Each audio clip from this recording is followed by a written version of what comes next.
Welcome to GGL news.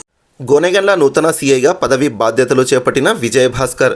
Kurnool జిల్లా గోనెగండ్ల నూతన సీఐగా విజయభాస్కర్ గురువారం సాయంత్రం పదవి బాధ్యతలు చేపట్టారు. గతంలో గోనెగండ్ల సీఐగా విధులు నిర్వహించే గంగాధర్ కర్నూలు వీఆర్కు బదిలీ అయ్యారు.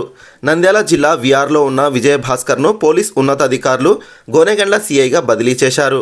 ఈ సందర్భంగా గురువారం సాయంత్రం సీఐ గంగాధర్ను వీడ్కోలు కార్యక్రమాన్ని పోలీస్ అధికారులు చేపట్టారు. ఈ కార్యక్రమానికి ఎమ్మిగనూరు డీఎస్పీ ఉపేంద్రబాబు హాజరయ్యారు. సీఐ గంగాధర్ మండలంలో శాంతి భద్రతలకు విఘాతం కలగకుండా ఉత్తమ సేవలు అందించారని డీఎస్పీ వారి సేవలను కొనియాడారు. టీడీపీ మండల మాజీ కన్వీనర్ నజీర్ సాహెబ్ మాట్లాడుతూ గత వైసీపీ ప్రభుత్వంలో తనపై పెట్టరాని కేసులన్నీ పెట్టారని, కూటమి ప్రభుత్వంలోనైనా టీడీపీ నాయకులకు న్యాయం జరగాలన్నారు. ల్యాండ్ ఆర్డర్ సమస్య తలెత్తకుండా పోలీసులు గట్టిగా చర్యలు తీసుకోవాలని పోలీస్ అధికారులకు ఆయన సూచించారు.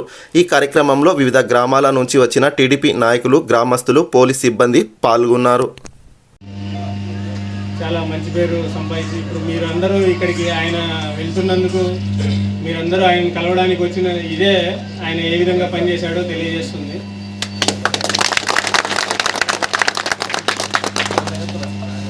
ఒక పోలీస్ ఆఫీసర్కి అంటే ట్రాన్స్ఫర్స్ అనేది సహజం.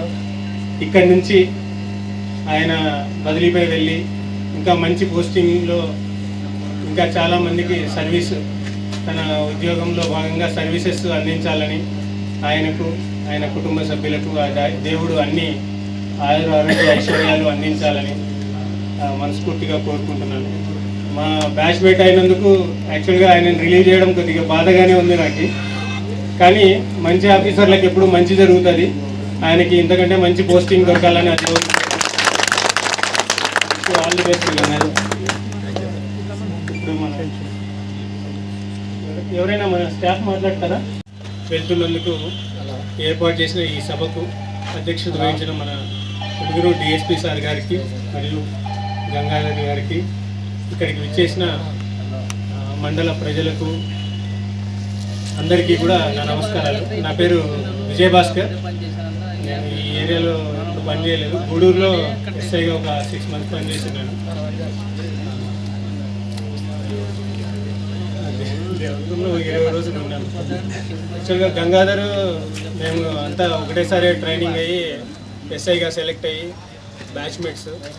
అప్పటి నుంచి కూడా అప్పుడప్పుడు ఎప్పుడైనా మాట్లాడుకునేవాళ్ళం. గతంలో నా మీద ఒక మర్డర్ కేసు తప్ప అన్ని కేసులు పెట్టినారు ఈ వైఎస్ఆర్ నాయకులు, గతంలో కాంగ్రెస్ నాయకులు కూడా. ఎందుకంటే ఏ తప్పు చేయకుండా కూడా SC ST case, miss operation రూపాయి కూడా తేడా లేకుండా కూడా మిస్ ఆపరేషన్ కేసు అదేదో పాలనలో చూసినాం. అందుకనే లా అండ్ ఆర్డర్ గట్టిగా ఉండాలి కాబట్టి వే ఆఫ్ టాకింగ్ కూడా ఉండాలని నేను చెప్తున్నా. కాబట్టి మా అందరూ వచ్చింది చాలా సంతోషము. కాబట్టి నేను సార్ గారు మా కార్యకర్తలకు, మాకు అందరికీ ఇప్పటి నుంచైనా కానీ న్యాయం జరుగుతుందని నేను ఆశిస్తూ విరమించుకుంటున్నాను.